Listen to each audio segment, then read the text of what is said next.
इस जलसे को अल्लाह कामयाब फरमाए। पूरी मिल्लत की तरफ से हजरत हुसैन को अल्लाह बेहतरीन ताज़ियत अता फरमाए। ध्यान से सुनिएगा, जल्दी से निकल जाए। हजरत हुसैन के एक भाई का नाम था मोहम्मद इब्ने हनफिया। उन्होंने कहा भाई साहब कहाँ जा रहे हो? मुझे कूफा के लोगों ने बुलाया है, मैं वहां जा रहा हूं। कहा क्यों बुलाया है? कहा उन्होंने कहा है कि हम आपके हाथ पर बैत करेंगे, आपको खलीफा बनाएंगे और यजीद से लड़ेंगे और यजीद को वहां से बाहर निकालेंगे। कहा भाईजान मुझे खतरा लग रहा है, आप पहले वहां मत जाओ। कूफा वालों से कहो कि तुम यजीद से पहले मुकाबला करो, उसको शिकस्त दो, उसके बाद में तुम्हारी वफादारी पर कुर्बान होने के लिए मदीना छोड़ करके कूफा आने के लिए तैयार। इमाम अमीर मुआविया रज़ी अल्लाह अन्हु ने अपने बेटे यजीद से कहा कि देखो मुझे किसी की तरफ से कोई खतरा नहीं है, लेकिन कूफा वालों की तरफ से खतरा है। वो हजरत हुसैन को मदीना से निकालेंगे बड़ी चालाकी से, बड़ी मक्कारी से निकालेंगे और तुम्हारे खिलाफ खड़ा करेंगे।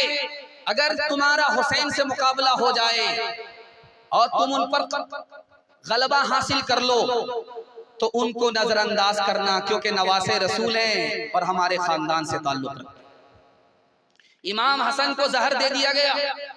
अपने भाई को बुलाया, हुसैन को बुलाया और कान में कहा कि भाईजान मुझे जहर दे दिया गया है, मेरी आंख कट गई है, मैं जिंदा नहीं बचूंगा। तो हजरत हुसैन ने कहा भाईजान आपको कसम देता हूँ, उस आदमी का नाम बता दो जिसने आपको जहर पिलाया है, मैं उसके टुकड़े टुकड़े कर दूंगा। इमाम हसन ने कहा कि मैं किसी सूरत में नहीं बताऊंगा, अल्लाह को उसका नाम मालूम है, वो मेरी तरफ से बदला लेगा, इसलिए नाम नहीं बताऊंगा। दूसरी वजह यह है कि अगर मैंने नाम बता दिया, अगर वो आदमी नहीं निकला तो मासूम की जान मेरी तरफ से चली जाएगी, मैं किसी हाल में नाम नहीं बताऊंगा। भाई मैंने तुम्हें इसलिए बुलाया है, मैं इस नतीजे पर पहुंचा हूं, रसूलुल्लाह का विसाल हुआ, अबू बकर खलीफा बने तो उम्मीद थी कि अली इसके बाद खलीफा बनेंगे, उमर खलीफा बने। उसके बाद उम्मीद हो रही थी कि उस्मान की बारी नहीं आएगी, हजरत अली खलीफा बनेंगे, हजरत उस्मान की बारी आ गई। उसके बाद अली का जब नंबर आ गया तो तलवार म्यान से निकल गई। मैं इस नतीजे पर पहुंचा हूं कि इस खानदान में, नबी के खानदान में नबूवत और खिलाफत जमा नहीं हो सकती।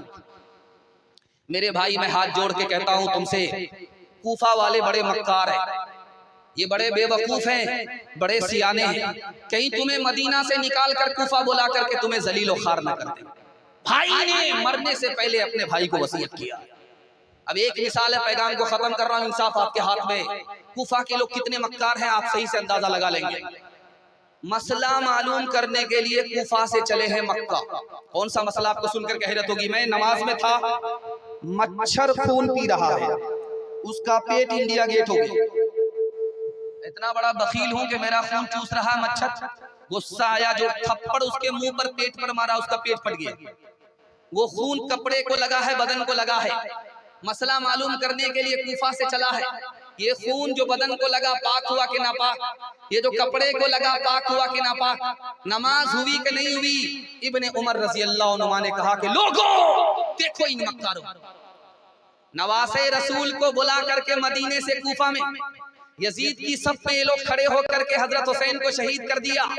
उस वक्त उस खून के बारे में मसला नहीं पूछा था कि ये हलाल था या हराम था। मच्छर का खून मालूम करने के लिए कूफा से मक्का चला है। इन मक्कारों को देखो। मुझे कूफा वालों मुसाफिर न समझो, मैं आया नहीं हूँ बुलाया गया हूँ। मुझे कूफा वालों मुसाफिर न समझो, मैं आया नहीं हूँ बुलाया गया हूँ। एक मेहमान बनाकर सताया गया हूँ, मैं रोया नहीं हूँ रुलाया गया हूँ। खीमा जलाया सामा भी लूटा, गुंचा भी टूटा, गुलिस्ता भी लूटा, गुंचा भी टूटा, गुलिस्ता भी लूटा, बहिश्ते बरी में मकान बन रहा है। मैं उजड़ा नहीं हूँ, बसाया गया हूँ। खुदा जाने कैसी है ये मेज़बानी, 72 प्यासों का है बंद पानी, 72 प्यासों का है बंद पानी।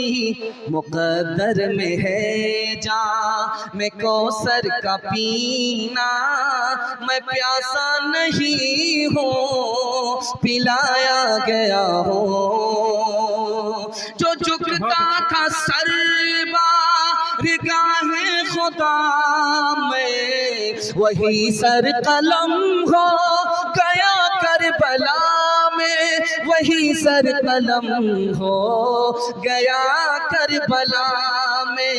शहादत की मंजिल को पाया है हमने, मैं मुर्दा नहीं हूँ, जिलाया गया हूँ।